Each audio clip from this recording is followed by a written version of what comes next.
नमस्कार दोस्तों, SN electrical academy के यूट्यूब चैनल पे आप सभी का स्वागत है। दोस्तों, यूपीपीसीएल टीजी2 की प्रिपरेशन करने वाले स्टूडेंट के लिए हमने स्पेशल न्यूमेरिकल क्वेश्चनों की सीरीज चला रखा है। ये सीरीज नंबर 18 है और इसमें हमने भरपूर न्यूमेरिकल पोर्शन को कवर करने का प्रयास किया हुआ है। ये इसमें भी न्यूमेरिकल पोर्शन को ही हमने कवर किया है। वीडियो को एंड तक देखिएगा, बहुत कुछ सीखने को मिलेगा। जिसमें आप फर्स्ट नंबर क्वेश्चन स्क्रीन पे आप सभी विद्यार्थी देख पा रहे होंगे कि शुद्ध इंडक्टर का पावर फैक्टर क्या होता है। प्योर इंडक्टिव सर्किट में होता क्या है कि जो करंट होती है वो वोल्टेज से 90 डिग्री लैग करती है। ये प्योर इंडक्टिव का केस होता है, यानी करंट और वोल्टेज के बीच एंगल कितना बना, 90 डिग्री बना। तो फिर power factor equal to cos phi होता है, और फाई का मान यहाँ पे 90 डिग्री है तो यहाँ रखेंगे कास 90 डिग्री। तो कास 90 डिग्री का मान कितना हो जाता है, 0 हो जाता है। इसीलिए शुद्ध इंडक्टर में जो करंट और वोल्टेज के बीच एंगल जो बना वो 90 डिग्री हुआ, तो कास 90 डिग्री का मान 0 हो जाएगा। ऑप्शन नंबर बी प्यारे साथियों बिल्कुल करेक्ट आंसर हो जाएगा। अगर यह क्वेश्चन प्योर कैपेसिटिव सर्किट के लिए रहता तो भी क्या होता, पावर फैक्टर 0 ही होता। क्योंकि अगर कैपेसिटिव सर्किट होता तो कैपेसिटिव सर्किट में करंट जो होती है वोल्टेज से 90 डिग्री लीड करती है और इंडक्टिव में लैग करती है। दोनों में पावर एंगल जो होता है 90 डिग्री ही बनता है। इसके बाद अगर यही क्वेश्चन प्योर रेजिस्टिव सर्किट का होता तो उस केस में करंट और वोल्टेज सेम फेज में होंगे, अर्थात उनके बीच 0 डिग्री का एंगल बनेगा, तो प्योर रेजिस्टिव सर्किट में पावर फैक्टर 1 हो जाएगा। अगला जो क्वेश्चन है प्यारे साथियों सेकंड नंबर, इसमें है कि 0.08 हेनरी की कॉइल की 60 हर्ट्ज पर रिएक्टेंस क्या होगा। यहाँ पे देखिए एल का मान दिया गया है 0.08 हेनरी और फ्रीक्वेंसी का मान दिया गया है 60 हर्ट्ज। तो फिर इंडक्टिव रिएक्टेंस कैलकुलेट करना है। इंडक्टिव रिएक्टेंस को हम एक्सएल से रिप्रेजेंट करते हैं और एक्सएल बराबर होता है 2 पाई एफ एल। तो इसी में आपको मान पुट करना है। 2 इंटू पाई का मान 3.14, फ्रीक्वेंसी यहाँ पे 60 हर्ट्ज दिया हुआ है, इंटू एल का मान देखिए यहाँ पे दिया है 0.08 दिया है। जब आप इसमें इंटू करेंगे तो कंप्लीट जो आएगा 30.01 आएगा। इसी को राउंड फिगर में आप क्या कहेंगे, 30। चूंकि एक्सल जो होता है ये इंडक्टिव रिएक्टेंस होता है तो इसका मात्रक ओम हो जाएगा, यानी ऑप्शन नंबर डी 30 ओम बिल्कुल करेक्ट आंसर हो जाएगा। इस फार्मूले को भी आप सब जरूर याद रखेंगे। इसी में एक कैपेसिटिव रिएक्टेंस भी बनता है जिसे हम एक्ससी से रिप्रेजेंट करते हैं और इसका भी मात्रक ओम होता है और फार्मूला 1/2 पाई एफ सी हो जाता है। ये कैपेसिटिव रिएक्टेंस का होता है। अगला जो क्वेश्चन प्यारे साथियों थर्ड नंबर है कि एक परिपथ में कुल धारा I बराबर 50 साइन 100 पाई टी है, तो धारा की आवृत्ति तथा धारा का अधिकतम मान क्या होगा। यह जो इक्वेशन दिया गया है करंट का, और इसमें हमको कैलकुलेट करना है कि धारा का करंट का मैक्सिमम मान और फ्रीक्वेंसी कैलकुलेट करना है। तो इसी इक्वेशन की प्यारे साथियों आप तुलना कर दीजिए I equal to I max sine omega t से। तो देखिए आई मैक्स है तो यहाँ पे साइन के साथ यहाँ पे इंटू आई मैक्स का है, तो यहाँ भी साइन के साथ इंटू 50 का है, यानी आई मैक्स करेंट का मैक्सिमम मान मिल गया 50 एम्पियर। क्लियर। अब हमसे पूछा गया है फ्रीक्वेंसी, तो फ्रीक्वेंसी का टर्म होता है ओमेगा टी। तो देखिए ओमेगा टी से तुलना करेंगे तो 100 पाई टी मिला, यानी omega t equal to 100 pi t हो जाएगा। अब ओमेगा का जो मान होता है 2 pi f t equal to 100 pi t हो जाएगा। ये टी से टी कैंसिल आउट हो जाएगा, पाई से पाई कैंसिल आउट हो जाएगा और 2 से ये 100 कटेगा 50, यानी फ्रीक्वेंसी का मान कितना मिला, 50 हर्ट्ज हो गया। हमने देखिए फ्रीक्वेंसी भी आपको मैंने बताया कंप्लीट 50 हर्ट्ज आया और करंट का मैक्सिमम मान भी 50 एम्पियर आया था।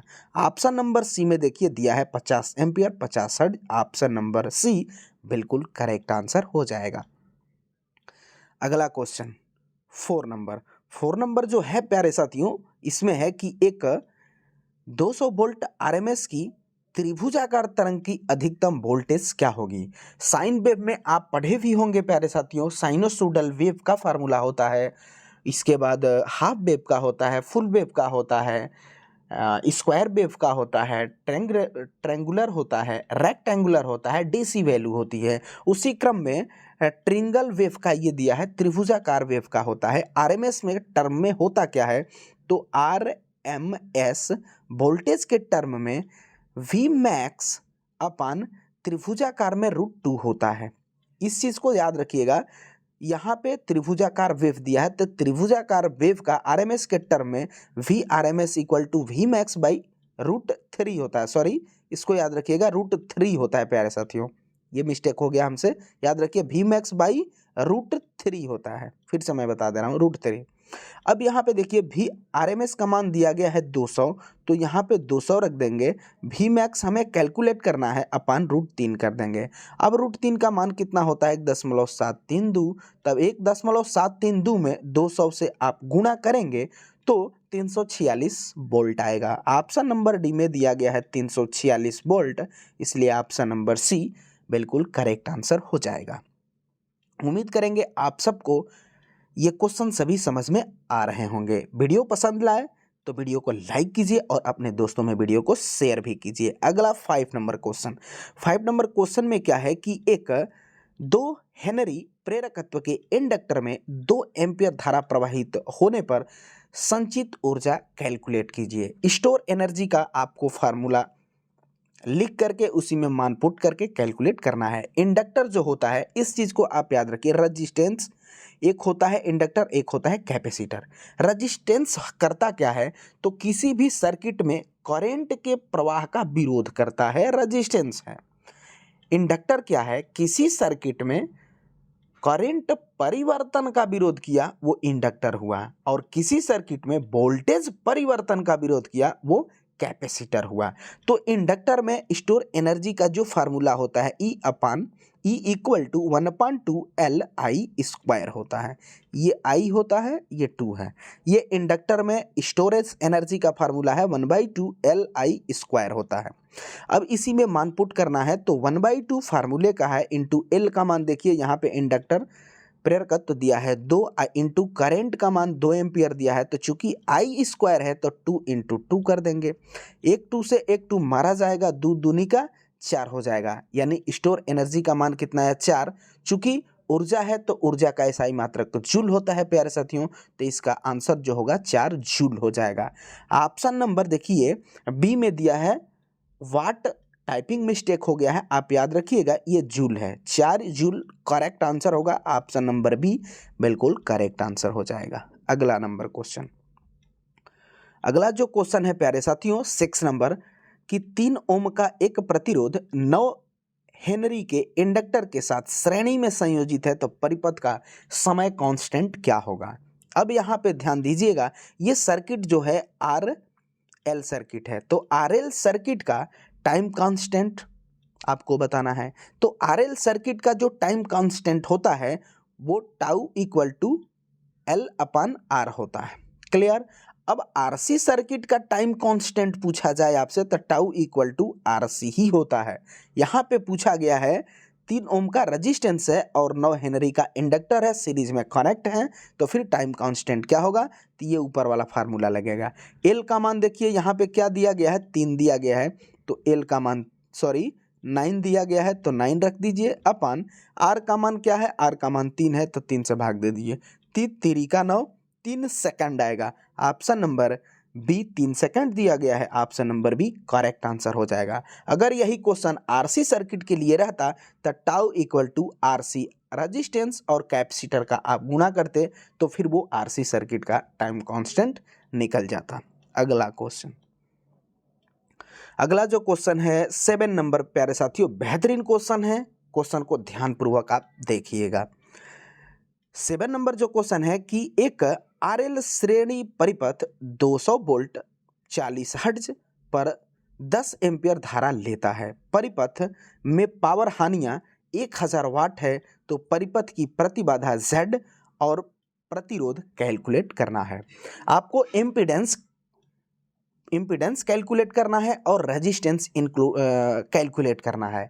यहाँ पे देखिए वोल्टेज का मान दिया गया है 200 वोल्ट और करंट का मान जो दिया गया है वो 10 एम्पियर दिया गया है, और ये वाट जो है ये पावर का मान 1000 वाट दिया गया है। तो फिर आपको इम्पीडेंस बताना है, तो इम्पीडेंस Z इक्वल टू क्या होता है, V/I हो जाएगा। वोल्टेज का मान देखिए यहाँ पे 200 दिया गया है, अपन करंट का मान 10 है, तो यहाँ पे 10 रख देंगे, 0 से 0 मारा जाएगा, 20 ओम आ जाएगा। ये तो इम्पीडेंस रहा।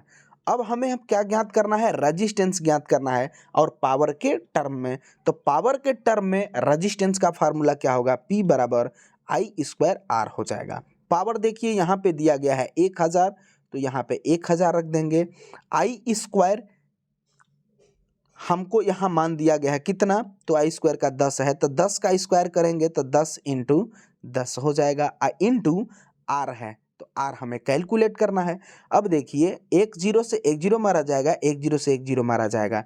रेजिस्टेंस का मान कितना आया, 10 आया, तो रेजिस्टेंस 10 हुआ और इम्पीडेंस क्या हो गई, 20 हो गई।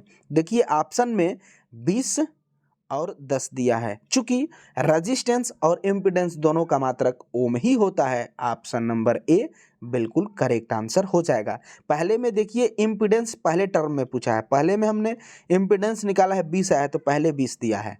बाद में रेजिस्टेंस पूछा है, रेजिस्टेंस 10 हमने निकाला हुआ है, यहाँ पे 10 हो जाएगा। अगला क्वेश्चन, अगला जो क्वेश्चन है 8 नंबर, इसमें है कि एक चालक की लंबाई 1 मीटर है, 1 वेबर/मीटर² को वह 25 मीटर पर सेकंड के वेग से काटता है, तो उत्पन्न वोल्टेज का मान क्या होगा। एक कंडक्टर है, उस कंडक्टर की लंबाई 1 मीटर है, ये L का मान हो जाएगा, और 1 वेबर/मीटर² ये जो होगा B का मान हो जाएगा, चुंबकीय फ्लक्स घनत्व का मात्रक हो जाएगा, और 25 मीटर/सेकंड² जो होगा सेकंड, वो वेग हो जाएगा। तो फिर किसी कंडक्टर में उत्पन्न होने वाला वोल्टेज का फार्मूला जो होता है F बराबर BL/V sin थीटा हो जाएगा, और sin थीटा डिग्री का मान नहीं दिया जाता है प्यारे साथियों, तो माना जाता है कि वह थीटा जो बनेगा वो लंबवत बनेगा। कब, जब क्वेश्चन में दिया नहीं रहता है, तो यहाँ भी नहीं जिक्र किया है, तो साइन 90 डिग्री हम मान लेंगे। अब यहाँ पे मैक्सिमम फ्लक्स घनत्व देखिए, यहाँ पे दिया है 1 वेबर/मीटर², तो B का मान हो जाएगा। L का मान दिया है 1 मीटर, तो ये 1 मीटर हो जाएगा, और V का मान जो है 25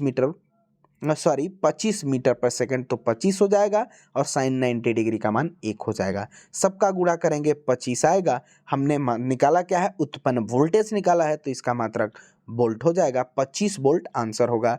ऑप्शन नंबर ए में दिया गया है student 25 volt, option number A बिल्कुल करेक्ट आंसर हो जाएगा। अगला नंबर क्वेश्चन, अगला जो क्वेश्चन है 9 नंबर, इसमें है कि 4 हेनरी की एक क्वाइल 16 वोल्ट उत्पन्न होता है, तो धारा परिवर्तन की दर कैलकुलेट करना है।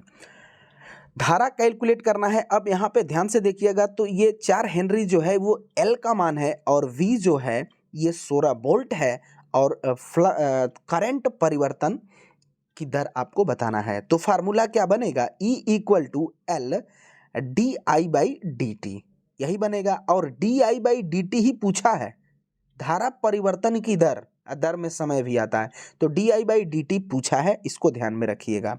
अब देखिए कॉइल में जो वोल्टेज बिल्डअप होता है वो 16 वोल्ट है, तो यही वोल्टेज बिल्डअप है, 16 वोल्ट हो गया, = L इंडक्टर हेनरी का मान 4 है, 4 हो जाएगा। और di/dt हमें कैलकुलेट करना है, तो 4 चौका 16 हो जाएगा, di/dt का मान क्या हुआ, 4 हो जाएगा। अब इसका मात्रक, तो I ऊपर है टी नीचे है, तो I का एम्पियर हो जाएगा, टी का सेकंड हो जाएगा, एम्पियर सेकंड हो जाएगा। ऑप्शन नंबर देखिए डी में दिया गया है 4 एम्पियर/सेकंड, ऑप्शन नंबर डी बिल्कुल करेक्ट आंसर हो जाएगा। अगला क्वेश्चन, अगला जो क्वेश्चन है 10 नंबर, इसमें है कि परिनालिका में 1500 टर्न है जिसमें 5 एम्पियर धारा प्रवाहित हो रही है। यदि परिनालिका की लंबाई 200 सेंटीमीटर हो तो क्षेत्र सामर्थ्य कैलकुलेट करना है। एच का मान हमें कैलकुलेट करना है प्यारे साथियों। आप सब ध्यान से देखिए, पहले डाटा नोट कीजिए कि कौन कौन से मान दिए गए हैं। 1500 टर्न यानी ये एन का मान है। 5 एम्पियर आप सब क्लियर हो गया होगा, ये करंट का मान है। और ये एल का मान है 200 सेंटीमीटर, इसको मीटर में हमको कैलकुलेट करना पड़ेगा। तो पहले फार्मूला जो लिखते हैं वो क्या है, H equal to N I upon L हो जाएगा। एन का मान देखिए 1500 दिया गया है, इंटू आई का मान 5 एम्पियर दिया गया है, अपन एल का मान है 200 सेंटीमीटर। अब इसको मीटर में चेंज करेंगे तो 100 से भाग देंगे क्योंकि 1 मीटर में 100 सेंटीमीटर। अब क्या हो जाएगा कि अब ये 100 ऊपर चला जाएगा, तो इसको अब क्या लिख सकते हैं, तो 1500 इंटू 5 अपन 200 इंटू ये 100 ऊपर चला जाएगा तो ये 100 हो जाएगा। 2 जीरो से 2 जीरो मारा जाएगा। अब क्या करेंगे, तो 15 में 5 से गुणा करेंगे तो ये 75, 15 5 75 और डबल जीरो 7500 बाई 2 से भाग देंगे। 2 तिहाई 6, 2 7 14, 2 5 10 zero 3750 ampere turn by metre आ जाएगा। 3750। अब देखिए ऑप्शन नंबर सी में दिया गया है 3750 ampere turn by metre. Option number C बिल्कुल करेक्ट आंसर हो जाएगा। और तो इस वीडियो में हमने टॉप लेवल के क्वेश्चनों को इंक्लूड किया था। वीडियो लाइक कीजिएगा और अपने दोस्तों में वीडियो को प्लीज़ स्टूडेंट्स शेयर ज़रूर कीजिएगा। आप सब वीडियो को शेयर नहीं करते हैं, आप सबों से रिक्वेस्ट है कि प्लीज़ आप सब ज़्यादा से ज़्यादा वीडियो को शेयर कीजिए ताकि हम और अच्छे से अच्छे क्वेश्चन आपके बीच रख सकें। तो चलिए इस वीडियो में बस इतना ही। तब तक के लिए bye bye, take care, thanks for watching this video.